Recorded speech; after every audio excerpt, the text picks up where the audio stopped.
I like trains. And I also like yapping in front of a microphone. And I found that the two actually go pretty well together, which is why today I'll be voicing the things I hate about each North American Class 1 railroad. These are mostly going to be from the perspective of me, a foamer, not so much the corporate or practical side of things. Like the video for a heritage unit and subscribe for it to come under perfect lighting. Starting off with my favorite of the 7.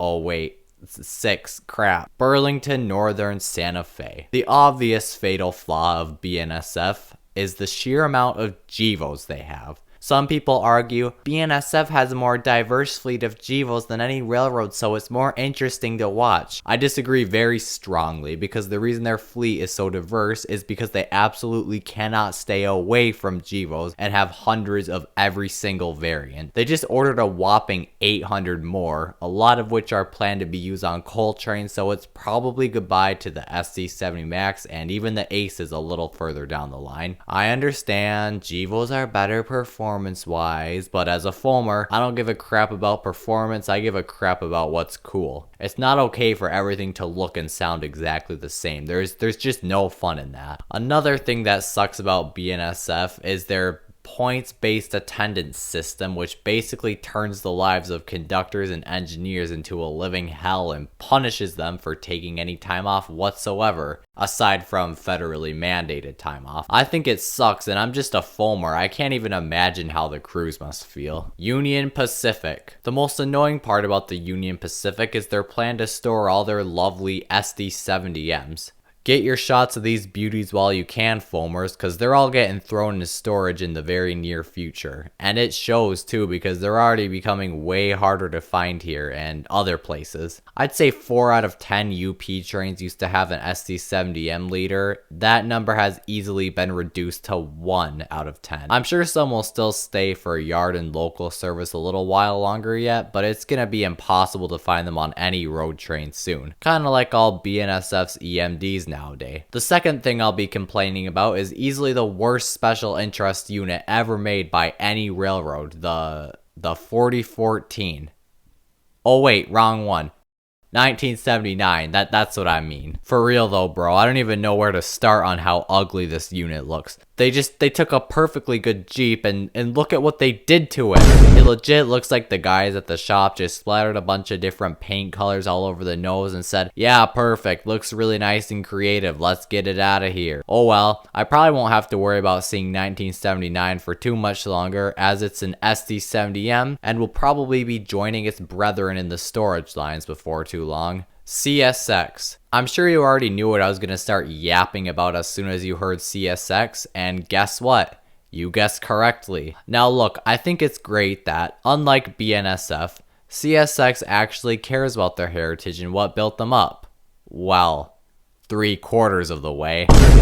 It seems like CSX has a dedicated team. I know it's a lot of work to make these, as they've explained in their, frankly, somewhat cringe unveiling videos. But why aren't they fully painted? This is about the one time it'd be a good thing to get long hood forwarded, LHF. I know a lot of people like that, but I see it as a big L 75% of the time. I'd be pretty pleased getting one of these leading long hood forward though, since the cab looks like a standard CSX GEVO. If I had to pick a favorite, it's going to be the Conrail, since the Conrail blue at least kind of goes well with the CSX blue, if you know what I mean. The most awful combination, as good as the chassis does look, ignoring the fade of course, is the chassis. I just can't justify the transition between bright orange and dark blue.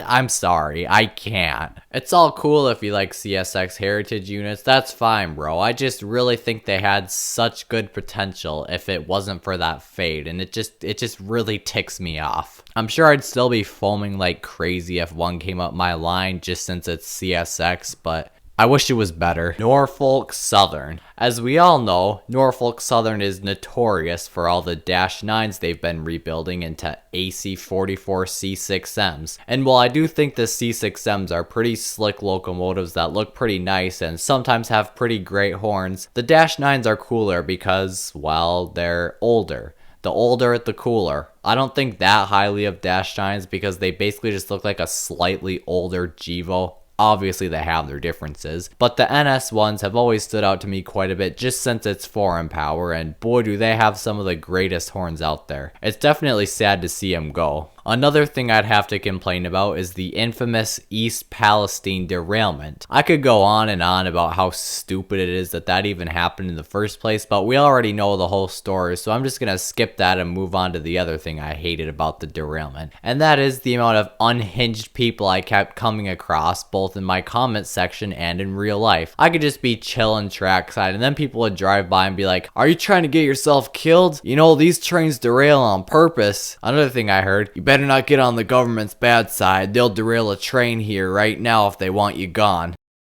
Now look, I'm not denying the derailment was a bad incident, but people don't need to take it to that level. The trains don't derail on purpose, but one theory I would be willing to back is that PSR is more or less behind them since the trains are giant and there's less inspections. It's going to make derailments more likely. Not saying rail companies aren't evil mega corporations, but I wouldn't quite take it to that extent just because it doesn't really make a whole lot of sense financially. Canadian Pacific, Kansas City. Almost a year later, that still sounds so incredibly wrong to say. There was talk about the merger for years, but I didn't actually think it would make it past that. But here we are, basically nothing has changed so far around here. Obviously, we're still in the early stages and things will change eventually, but it does not feel like these two are the same company yet, other than the appearance of slightly more KCS power recently. All I'll say about the new company, since there's not much to go off of, that paint scheme belongs in the dumpster. I would say the paint scheme of KCS is objectively more interesting, but of course they're doing pretty much all elements from CP's already boring paint scheme. Come on, how often do we get a brand new Class 1? Can't the paint scheme at least be something good looking? No, of course not. This is the railroad. And last,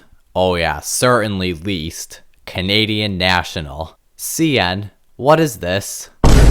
Okay, I get it. Anniversary units don't have to be that fancy. But honestly, like, they really thought this was good enough. CN knew what they were doing way better 85 years ago, because those 15th anniversary units, the Dash 8s especially, they were low-key fire. Also, even though it feels a bit morally wrong to clown on an entire railroad's livery, do I even dare say it? CN's paint scheme is meh. Okay, hear me out. The paint as is isn't that bad, but it doesn't and won't age well, and that's because it's red. Just like war bonnets. I really like war bonnets, but I hate it that they turn pink so fast. And I think it's going to age even worse for CN because pink and black are not a very good combination. If you look at a lot of older CN locomotives, it's easy to see that the red turns pink after a good 15-20 years of service. I can't see CN ever really touching up their locomotives either. I mean, maybe I'm wrong. It just doesn't seem like something they would do. Alright, anyway, that's all the yapping I have for today's video. Watch this one for even more, and a huge shout out and thank you to my channel members. Isaiah Vandy, Railfan Ashton Photography, Josh Norston, Hagrout, Pasco Rail Productions, The Carry Railfan, Cohen Oinky Trains, and BNSF Bishop. If you want your name here, press the join button for $2.99 a month.